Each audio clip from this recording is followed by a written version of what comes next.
Hello दोस्तों, स्वागत है आपका जीएसआईक्यू एजुकेशन के इस यूट्यूब चैनल पे। जैसा कि ये मॉडर्न हिस्ट्री का ये जो सीरीज चल रहा है, तो इसके पहले एनसीईआरटी सार संग्रह जो महेश कुमार बंडवाल की बहुत ही अच्छी पुस्तक है, वन लाइनर का ये सीरीज 15वां है। 15वां सीरीज की जो पुस्तक आई है, तो उसका ये सार संग्रह का जो सीरीज चल रहा था, जिसमें मैंने एक पहले वीडियो अपलोड किया था ऑडियो सीरीज फर्स्ट के नाम से, जिसमें हमने पढ़ा था पिछले यूरोपीय कंपनियों का आगमन। तो आधुनिक भारत के इस नेक्स्ट ऑडियो सीरीज में हम आज का टॉपिक है कि ईस्ट इंडिया कंपनी और बंगाल के नवाब। तो अगर आप लोगों को पिछला वीडियो अच्छा लगा या ये भी वीडियो अच्छा लग रहा है, तो आप लोग कमेंट कीजिए, लाइक कीजिए और अपने दोस्तों को शेयर कीजिए ताकि सबको इसका फायदा मिल सके। तो चलिए आज का टॉपिक शुरू करते हैं, ईस्ट इंडिया कंपनी और बंगाल के नवाब।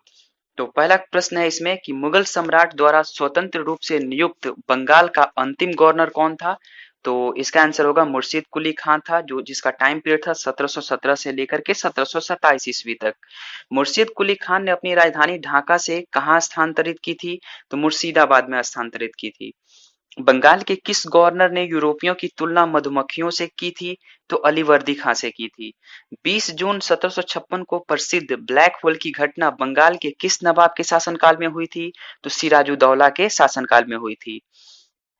9 फरवरी 1757 को अलीनगर की संधि किसके मध्य संपन्न हुई, तो क्लाइव एवं सिराजुद्दौला के मध्य संपन्न हुई। भारतवर्ष में ब्रिटिश साम्राज्य के संस्थापक लॉर्ड रॉबर्ट क्लाइव को माना जाता है, जिसने प्लासी के युद्ध 23 जून में बंगाल के नवाब सिराजुद्दौला को पराजित कर पहली बार भारत में ब्रिटिश प्रभुत्व की नींव रखी थी। प्लासी के युद्ध के समय भारत के नवाब का सेनापति कौन था जिसने युद्ध में विश्वासघात किया, तो इसका आंसर होगा मीर जाफर। प्लासी के युद्ध के समय मुगल बादशाह कौन था, तो आलमगीर द्वितीय था। प्लासी युद्ध के पश्चात बंगाल का नवाब कौन बना, तो मीर जाफर बना। भारत में ब्रिटिश प्रभुत्व की शुरुआत किस युद्ध से मानी जाती है, तो प्लासी के युद्ध से मानी जाती है, जो प्लासी का युद्ध हुआ था 23 जून 1757 ईस्वी को। अब देख लेते हैं कि प्रमुख घटनाएं और उनकी तिथियां क्या है। जैसे कि ब्लैक होल की जो घटना थी वो 20 जून 1756 ईस्वी में हुई थी। अलीनगर की जो संधि थी वो 9 फरवरी 1757 ईस्वी में हुई थी। प्लासी का जो युद्ध था वो 23 जून 1757 ईस्वी में हुआ था। बक्सर का जो युद्ध था वो 22 अक्टूबर 1764 ईस्वी को हुआ था। इलाहाबाद की प्रथम संधि जो है वो 12 अगस्त 1765 ईस्वी को हुई थी। इलाहाबाद की द्वितीय संधि जो हुई थी वो 16 अगस्त 1765 ईस्वी में हुई थी। बनारस की जो संधि है वो वर्ष 1773 ईस्वी में हुई थी। वर्ष 1760 में अंग्रेजों ने मीर जाफर को हटाकर किसे बंगाल का नवाब बनाया, तो मीर कासिम को बना दिया। 22 अक्टूबर 1764 को बक्सर के युद्ध में अंग्रेजों ने मीर कासिम, अवध के नवाब सुजाउद्दौला तथा दिल्ली के मुगल सम्राट शाह आलम द्वितीय की सम्मिलित सेना को पराजित किया था।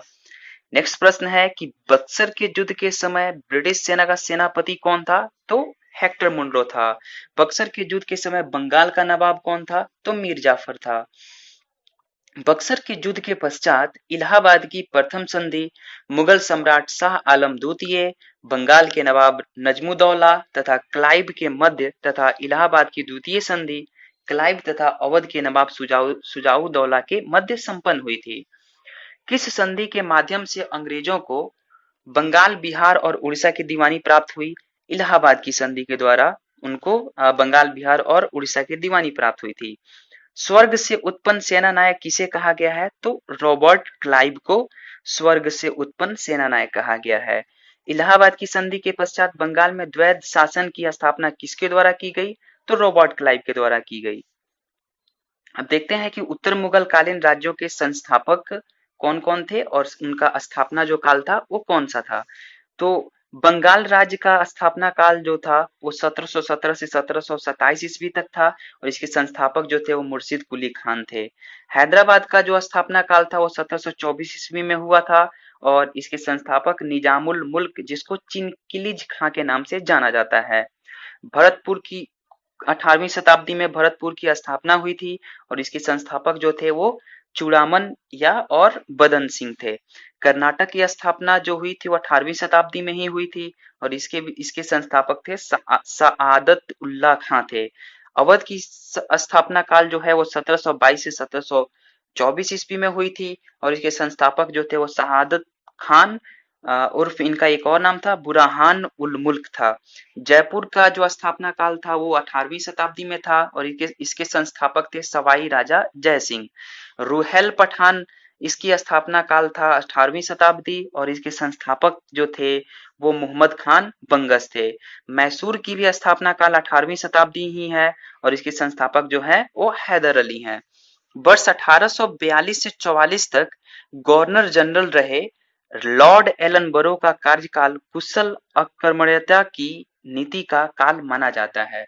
तो ये ईस्ट इंडिया कंपनी और बंगाल के नवाब से जो भी इम्पोर्टेंट प्रश्न है जो एनसीईआरटी 6 से लेकर के 12 तक है उसका ये सार मैंने आपको बता दिया। फिर नेक्स्ट टॉपिक हम लोग लेकर के चल रहे हैं कि क्षेत्रीय राज्य पंजाब एवं मैसूर। क्षेत्रीय राज्य पंजाब एवं मैसूर। तो इसमें जो प्रश्न है सिख साम्राज्य का संस्थापक किसे माना जाता है, तो इसका आंसर होगा महाराजा रणजीत सिंह 1799 ईस्वी। महाराजा रणजीत सिंह किस मिसल से संबंधित थे, तो सुकर चकिया मिसल से संबंधित थे। महाराजा रणजीत सिंह के राज्य की राजधानी कहाँ स्थित थी, तो लाहौर में स्थित थी। महाराजा रणजीत सिंह ने सुप्रसिद्ध कोहिनूर हीरा किससे प्राप्त किया था, तो शाह शुजा से प्राप्त किया था। 25 अप्रैल 1809 को अमृतसर की संधि किनके मध्य संपन्न हुई, तो महाराजा रणजीत सिंह तथा अंग्रेजों के मध्य संपन्न हुई थी। महाराजा रणजीत सिंह एक धर्मनिरपेक्ष शासक थे, इसलिए उन्होंने कहा था कि ईश्वर की इच्छा थी कि मैं सब धर्मों को एक निगाह से देखूं, इसलिए उसने दूसरी आंख की रोशनी ले ली। नेक्स्ट प्रश्न है कि 1845 में प्रारंभ हुआ प्रथम आंग्ल सिख युद्ध के दौरान भारत का गवर्नर जनरल कौन था, तो लॉर्ड हार्डिंग प्रथम था। प्रथम आंग्ल युद्ध जो प्रथम आंग्ल सिख युद्ध किस संधि के द्वारा समाप्त हुआ था, तो लाहौर की संधि 1806 ईस्वी के द्वारा समाप्त हुआ था। महाराजा रणजीत सिंह का उत्तराधिकारी कौन था, तो खड़क सिंह था। अब यहाँ पे देखते हैं कि हम महत्वपूर्ण जो संधियां कौन कौन सी संधियां हुई थी उसको हम एक बार देख लेते हैं। तो पुरंदर की संधि 1665 ईस्वी में हुई थी। बड़गांव की जो संधि थी वो 1779 ईस्वी में हुई थी। सलवाई की संधि जो थी वो 1782 ईस्वी में हुई थी। देवगांव की जो संधि है वो 1803 ईस्वी में हुई थी। सुरजी अर्जुन गांव की संधि जो हुई थी वो 1803 ईस्वी में। पूना की संधि 1817 ईस्वी में। लाहौर की संधि 1806 ईस्वी में। अमृतसर की संधि 1809 ईस्वी में। द्वितीय आंग्ल सिख युद्ध किस गवर्नर जनरल के कार्यकाल में हुआ, तो लॉर्ड डलहौजी के कार्यकाल में हुआ। 13 जनवरी 1849 को हुए चिलियावाला युद्ध में अंग्रेजी सेना का नेतृत्व किसके द्वारा किया गया, तो लॉर्ड गफ के द्वारा किया गया। सिख साम्राज्य का अंतिम शासक कौन था, तो राजा दिलीप सिंह थे। वर्ष 1849 में हुए ब्रिटिश साम्राज्य में सिख साम्राज्य के विलय के दौरान भारत का गवर्नर जनरल कौन था, तो लॉर्ड डलहौजी था। स्वतंत्र राज्य के रूप में मैसूर की स्थापना किसके द्वारा स्थापित की गई, तो हैदर अली के द्वारा स्थापित की गई। अब आंग्ल मैसूर जो संघर्ष था उसका एक हम लोग ओवरव्यू ले लेते हैं। जैसे कि प्रथम आंग्ल मैसूर युद्ध जो हुआ था 1767 से 69 ईस्वी में हुआ था, जिसमें मैसूर का शासक हैदर अली था, बंगाल का गवर्नर लॉर्ड वेरेलस्ट था और ये युद्ध जो मद्रास की संधि 1769 ईस्वी के द्वारा समाप्त हुई थी। और इसमें विशेष पॉइंट हम ये रूप से याद रख सकते हैं कि हैदर अली दक्षिण भारत का प्रथम शासक था जो अंग्रेजों से पराजित नहीं हुआ था। अगर बात हम करें द्वितीय आंग्ल मैसूर युद्ध की, तो इसका जो टाइम पीरियड है वो 1780 से 84 है, जिसमें मैसूर के शासक एक तरफ हैदर अली थे तो दूसरी तरफ बंगाल का गवर्नर था वारेन हेस्टिंग्स। और ये जो युद्ध समाप्त हुआ वो मंगलोर की संधि 1784 ईस्वी में हुआ। और इसका जो विशेष पॉइंट देखें हम, तो हैदर अली की मृत्यु के बाद टीपू सुल्तान के नेतृत्व में ये युद्ध हुआ था। तृतीय आंग्ल मैसूर युद्ध की अगर हम बात करें तो 1790 से 1792 ईस्वी में हुआ था और मैसूर का शासक टीपू सुल्तान था और बंगाल का गवर्नर जो था वो लॉर्ड कार्नवालिस था। और संधि जो हुआ था वो श्रीरंगपट्टनम की संधि से हुआ था जो 1792 ईस्वी में हुआ था। और विशेष रूप से इसमें देखे पॉइंट तो टीपू सुल्तान की स्थिति कमजोर हो गई थी। चतुर्थ आंग्ल मैसूर युद्ध 1799 ईस्वी की बात करें हम, तो टीपू सुल्तान इसमें मैसूर का शासक था। बंगाल का गवर्नर जो था वो लॉर्ड वेलेजली था और इसका जो समापन हुआ था वो मैसूर की सहायक संधि के द्वारा समापन हुआ था। और विशेष रूप से इसमें पॉइंट्स देखें हम, तो टीपू सुल्तान की मृत्यु मैसूर में टीपू सुल्तान की इसमें मृत्यु हो गई थी और मैसूर में वड़ियार वंश की स्थापना हुई थी और अंग्रेजों ने वड़ियार वंश के शासक में से सहायक संधि भी की थी। और एक और इम्पोर्टेंट पॉइंट हम देखें कि सिख साम्राज्य के महाराजा रणजीत सिंह की तुलना फ्रांसीसी यात्री विक्टर जाकमा ने नेपोलियन से की थी। तो चलिए आज के वीडियो में बस इतना ही, सॉरी आज के ये ऑडियो सीरीज चल रहा है चूंकि, तो आज के ऑडियो में इतना ही। मिलते हैं नेक्स्ट एपिसोड में। और आप लोग अपनी कमेंट में अपनी राय जरूर बताएं कि कैसा लग रहा है ये ऑडियो सीरीज। और अपने दोस्तों को प्लीज इसे शेयर करें।